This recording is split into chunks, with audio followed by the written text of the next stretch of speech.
Halo semua, perkenalkan nama saya Jenita Alexandra Kabes dengan NPM 2213-025062, Prodi Pendidikan Teknologi Informasi Universitas Lampung. Baik semua, di sini saya akan menjelaskan tentang sequential search algorithm dan binary search. Ayo disimak video berikut ini. Sequential search adalah proses membandingkan setiap elemen larik satu persatu secara beruntun, mulai dari elemen pertama sampai elemen yang dicari, ditemukan, atau seluruh elemen sudah diperiksa. Algoritma pencarian secara linear digunakan untuk mencari sebuah nilai pada tabel sembarang. Algoritma pencarian secara linear melakukan perulangan sebanyak satu kali untuk kasus terbaik atau value sama dengan elemen pertama dan tabel, dan nmax kali untuk kasus terburuk, sehingga algoritma ini mempunyai kompleksitas algoritma O atau N.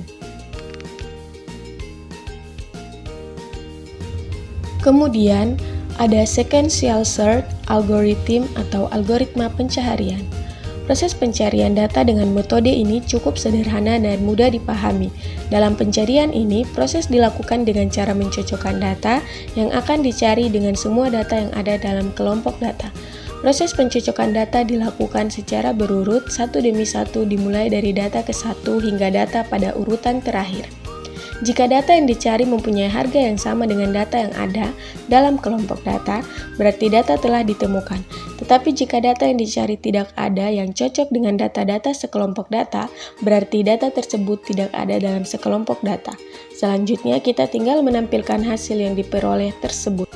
Binary search. Binary search adalah algoritma pencarian untuk data yang terurut. Pencarian dilakukan dengan cara menebak apakah data yang dicari berada di tengah-tengah data, kemudian membandingkan data yang dicari dengan data yang ada di tengah. Bila data yang di tengah sama dengan data yang dicari, berarti data ditemukan. Namun, bila data yang di tengah lebih besar dari data yang dicari, maka dapat dipastikan bahwa data yang dicari kemungkinan berada di sebelah kiri dari data di tengah dan data di sebelah kanan, data tengah dapat diabaikan.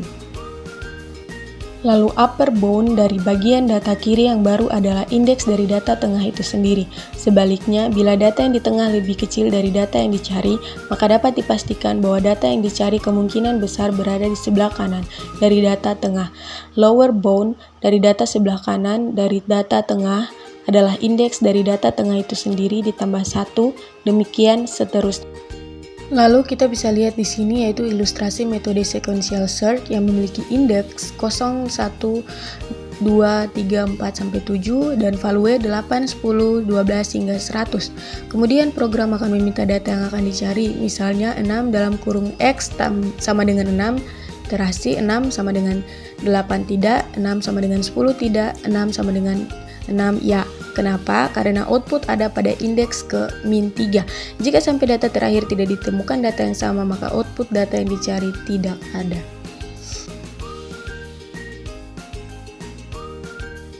Kemudian ilustrasi metode binary search yang berikut yaitu memiliki indeks dengan nomor 1, 2, 3, 4, 5, 6, 7, dan 8 dan memiliki value yang berada di dalam tabel 3, 9, 12, 15, 17, 23, dan 31. Misalnya data yang dicari adalah 17. Langkah yang pertama adalah karena 17 lebih besar dari 15 atau data tengah, maka awal sama dengan tengah plus 1. Langkah yang kedua, karena 17 lebih kecil dari data tengah, maka akhir sama dengan min 1. Kemudian kita bisa lihat di sini yaitu kelebihan dan kekurangan. Kelebihannya ada di sequential search dan kekurangannya itu ada di binary search. Kita bisa lihat dan kita bisa baca beberapa kekurangan dan kelebihan dari sequential search dan binary search. Yang lebih cepatnya dapat relatif dan kekurangannya itu untuk tidak dapat beban komputasinya lebih kecil dan mempunyai algoritma yang cukup rumit ya. Itu adalah kelebihan dan kekurangan dari sequential search dan binary search. Kemudian ini adalah hasil codingan dari pencarian value dan indeks yang tadi dari binary search yang sudah di-coding dan sudah di-compile lalu sudah mendapatkan hasilnya. Baik teman-teman, ini adalah hasil codingannya dan saya dapat menarik kesimpulan dari semua materi yang telah saya paparkan, dan teman-teman bisa baca kesimpulan yang sudah saya tampilkan di slide saya. Lalu kemudian mohon maaf teman-teman apabila dalam penyampaian materi saya tidak jelas ataupun ada salah kata. Dari sini saya mohon maaf. Wassalamualaikum warahmatullahi wabarakatuh. Terima kasih semuanya.